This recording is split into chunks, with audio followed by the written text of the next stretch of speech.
Hey folks, welcome back to the channel, and in this video I'm going to answer an intriguing question, and that's why didn't the Catholic Church do more for Irish people during the Great Irish Famine of the 1840s? It's a really brilliant question. I actually got it on a previous video I made about the Great Famine. If you have any questions or comments or ideas for future videos, just leave a comment beneath this video and I'll try and get to it.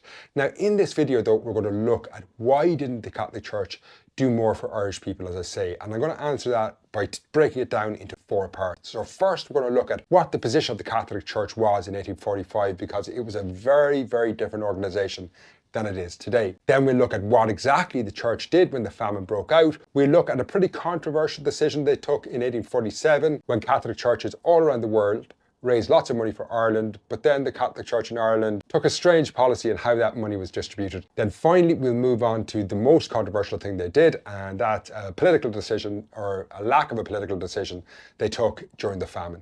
So look, there's a lot to get into, so let's start by looking at the position of the Catholic Church in 1845. In the mid-19th century, the Catholic Church was a very different organisation than it would become in the mid-20th century when it was at the height of its power, or than it is today. So basically, in 1845, on the eve of the Great Hunger, the Catholic Church was still recovering from something called the penal era. Now this refers to the early and mid-18th century when the Catholic Church had faced pretty severe repression at the hands of the British authorities on the island.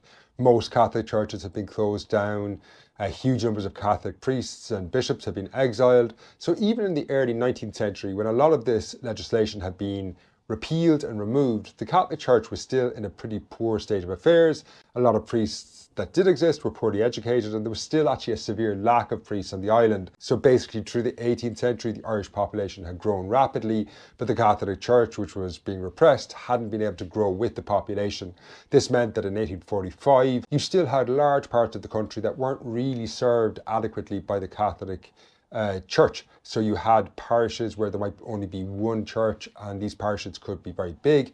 So lots of people weren't able to go to Mass on a Sunday. So in 1845, even though a lot of Irish Catholics were quite devout, only about 20% went to Mass. Now this is kind of important in terms of understanding the Catholic Church's response to the Great Hunger.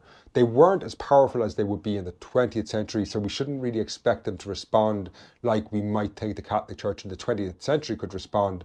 But at the same time, it is worth saying it was still a very big organisation with thousands of priests across the island. So next we've got to look at what did those priests do in 1845.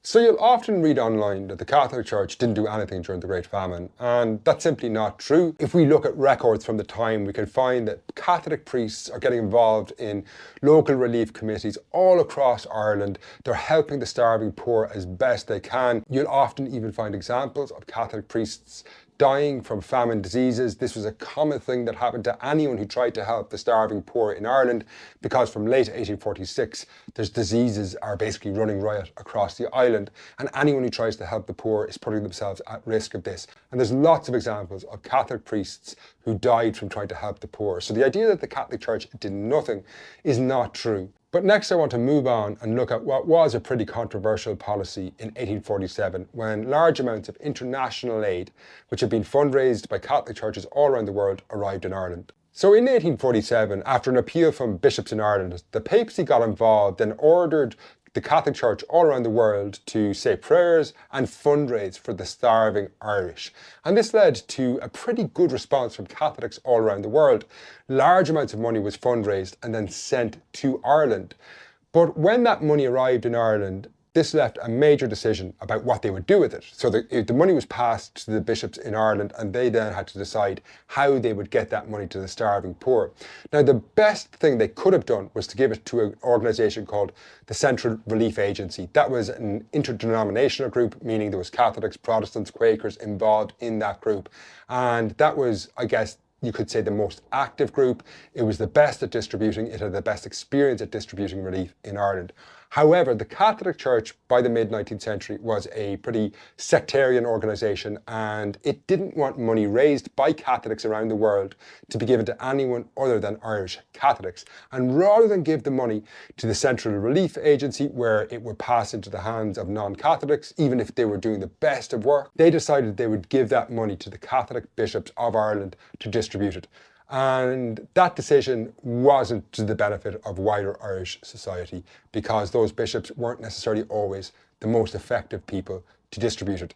However, what I think is the most controversial thing the Catholic Church did, or I suppose you'd say didn't do, was their political response to the Great Famine. And that is very different than you might expect.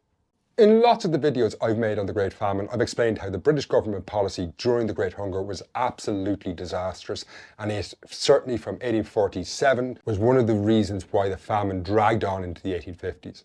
Now you might expect the Irish Catholic Church to come out full force and criticise this policy, but the hierarchy of the church were very slow to criticise the British government, and there's very good reasons for this. So earlier in this video, I explained that the Catholic Church was still kind of emerging from a century of repression, often referred to as the penal era.